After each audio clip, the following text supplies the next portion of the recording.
Well, I hope you've had a very, very good Easter, because this links in today to what we're talking about. Why? Well, I've said it very, very clearly. There will not be a sector or industry that does not end up in some way being damaged to some extent by Brexit. We are seeing the fishing industry being completely destroyed by Brexit. That is the one side of the spectrum. We have seen a bike company be completely destroyed by Brexit because it turned out about 60% of its exports were to the EU. The second the uncertainty and the price rises came in, the entire thing went into administration. Now, yes, of course, this is very sad because, as I've said before, we have to separate these two types of people into the Brexiteers and the Brexit supporters.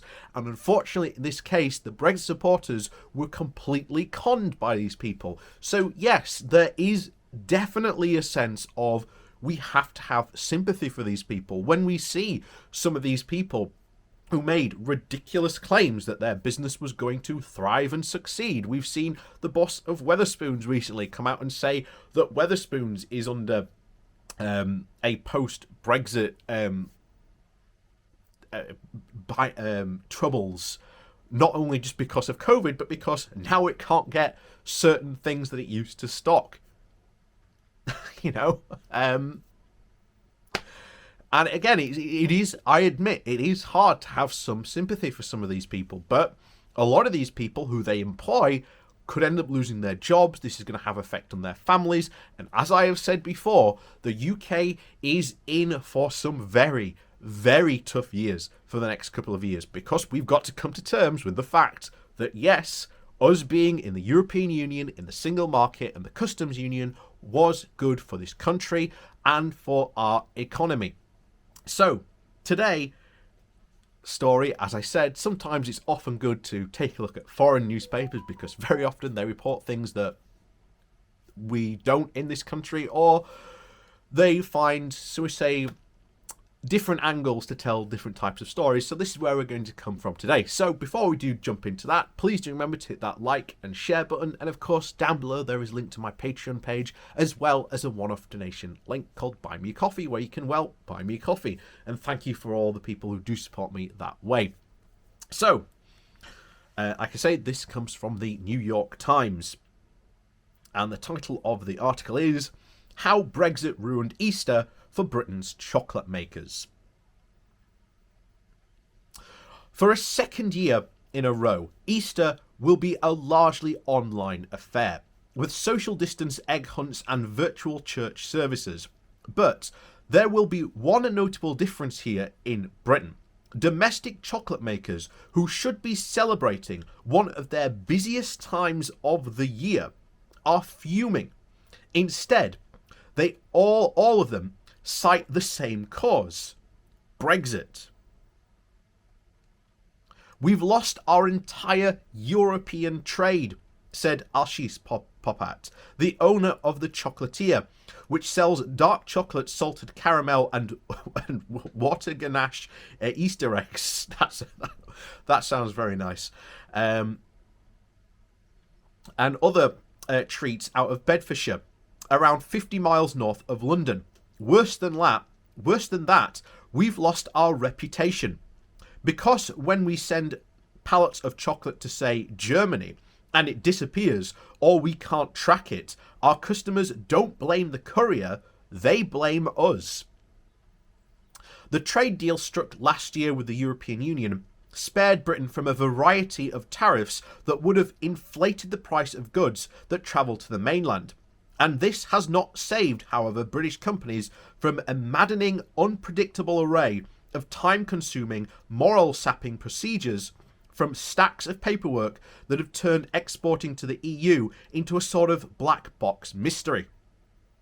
Goods go in, and there is no telling if or when or how they will come out, or how much customs duties will it cost the recipient, or even when the goods will ultimately land.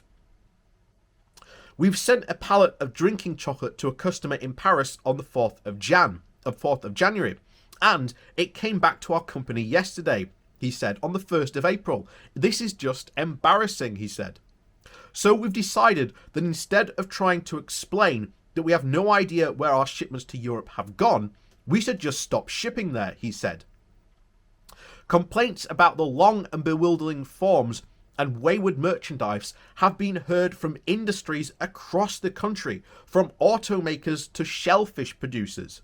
In November, the government predicted that the country would suffer the worst recession in 3 centuries because of the pandemic, and forecast that the economy would shrink by 11% at the same time. And Boris Johnson administration has tried to minimise the ongoing migraine of a post-Brexit trading with Europe by trying to describe the matter as teething problems. And of course, as we've said before, these are not teething problems. These are here to stay. These are not going anywhere. So trust me on that one. This is what we said would happen all along. So to the chocolatiers, the issues feel more like bites that are going to leave a mark. Chocolate is the UK's second largest food and drink export, after whiskey, according to the Food and Drink Federation. Chocolate exports to all countries hit 1.1 billion last year, and Europe accounts for 70% of those sales. I've said this before, Brexiteers love to try and chime in. Oh, only about 47% of our exports go to the European Union, so we should be fine for leaving it and trading quote-unquote with the rest of the world. But as I've said before, when you turn this to an industry-by-industry basis, you start to see things like this. For example, chocolate, 70% of those exports went to the European Union. You know?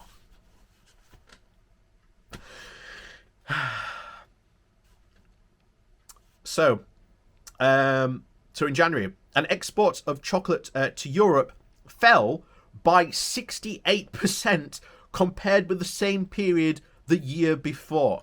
So essentially, just on leaving the European Union, the exports have gone to practically nothing. What did we say would happen? What did we say? So, the industry is dominated by a handful of players, including Cadbury's, one of the world's largest chocolate makers in the world. But following a boom of artisanal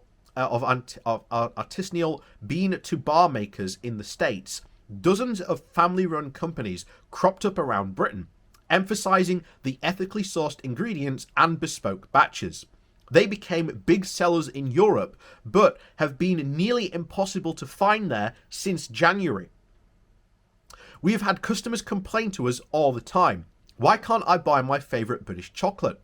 Said Hashim Ferrari, the founder of Cocoa Deliverer in Bonn, Germany, which supplies grocery stores and sells through its own website. We have store owners with empty shelves. We have to explain it's not our fault, and it's not the fault of the producer, it's Brexit, he said. Mr. Ferrari has a list of over 100 customers who have asked for alerts once the British chocolate starts arriving again. One of them is Simon Schlaff, a fan of the chocolate tree, an Edinburgh maker that of what the company describes as visually stunning works of edible art, crafted in small batches. She's essentially fond of the whiskey-flavoured nibs that the company makes. So my mother, she said, and I would definitely have brought some for Easter, but I wouldn't have been buying them every month. Alistair Grower, the owner of the chocolate tree, is just as annoyed.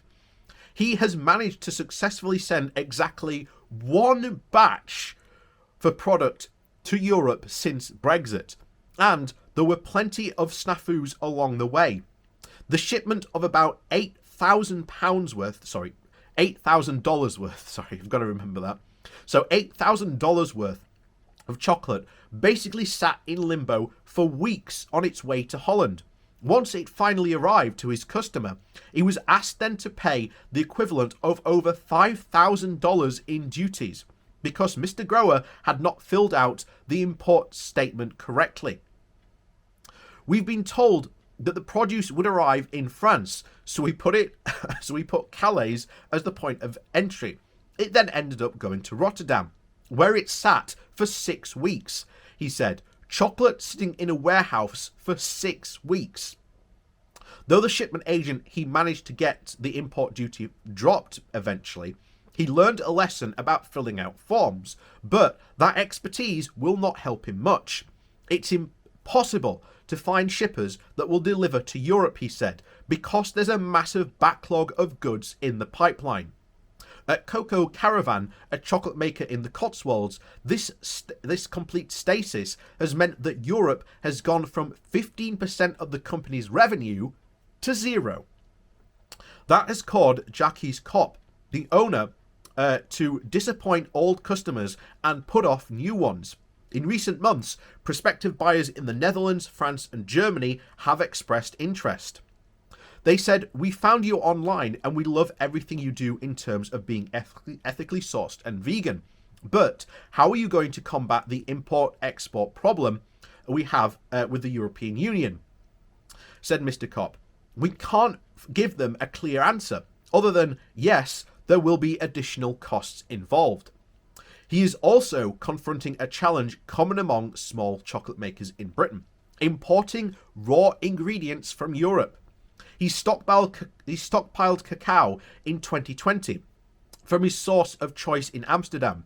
Now is the time to buy more, and obstacles have emerged. Transportation costs have doubled, which is bad enough. But and just to point out there, this is what many companies did back in late 2020. They all started stockpiling, and as we said, sooner or later, roundabout April-May time, these stockpiles will start to run dry. And this is just a small company. What happens when those other medium companies and the larger companies start to find their stockpiles running dry? What happens then? Well, I predict sooner or later there will be an almighty uproar from every single industry in the UK shouting at the government, telling them to rejoin the single market and customs union. It will not be long. It will not be long. And then, at that point, you will start to see conservatives, of all people, start to say that we should be joining the single market and customs union.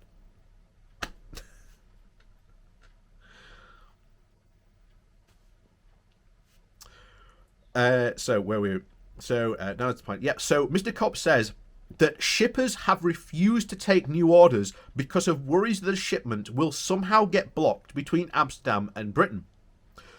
It's to the point where I'm thinking of just borrowing a Renault van and just driving to the Netherlands myself, Mr. Kopp said. It's a 10-hour drive each way, but I'm not sure I have any other choice. What did we say at the very start of this whole thing? And this is just the chocolate industry, where, I'd like to point out, Brexiteers love to quote the number that only about 47% of the total of Britain's exports went to the EU. However, when you actually look at those numbers, this is where big numbers start to appear, because, as we've just said, 70% of the British chocolate industry exports went to the EU. Again, this was just not explained to the Brexit supporters properly. Why? Because they bought hook, line and sinker the whole sovereignty, get back control, the whole lies about fishing, you name it. Trying to explain how the EU benefited them is a really complicated task. It is not something that could just be boiled down to a buzzword or just a slogan. It was hard to explain, and thus the Brexiteers, the con men in charge, took advantage of that and just used simple slogans to try and explain answers to really complex problems. And this is what we are experiencing now with Boris Johnson's Brexiteer-led government. We are experiencing really complex problems that need complex solutions. Not simple one-word answers such as, oh, they're just teething problems. But until we either A, the Conservatives that got kicked out, the more moderate, very British business-focused Conservatives that got booted out by these free market fundamentalists, the hard right wing of the party got booted out of the parliamentary party, until they start to really reassert control, we won't be seeing any much to change in the Conservative Party. But they will start to take notice the second British businesses start to say, hey, we want back into the single market and customs union. And trust me, they will. A lot of businesses did not take part in the referendum because businesses did not see any advantage of getting into this political mix-up. But they should have done. They absolutely should have done, I think. And sooner or later, the exact thing that caused us to join the European Union, which was businesses saying, hey, we want into the single market and customs union back in the 70s, will be what drives us back into the single market. And trust me, it will be a lot quicker than people think. So, with that said, thank you for watching. Please do remember to hit that like and share button. And of course, down below there is a link to my Patreon page. And of course, there's a one-off donation link as well called Buy Me Coffee, where you can, well, buy me coffee. And thank you to everyone who's watching. And as of course, we'll see you all next time.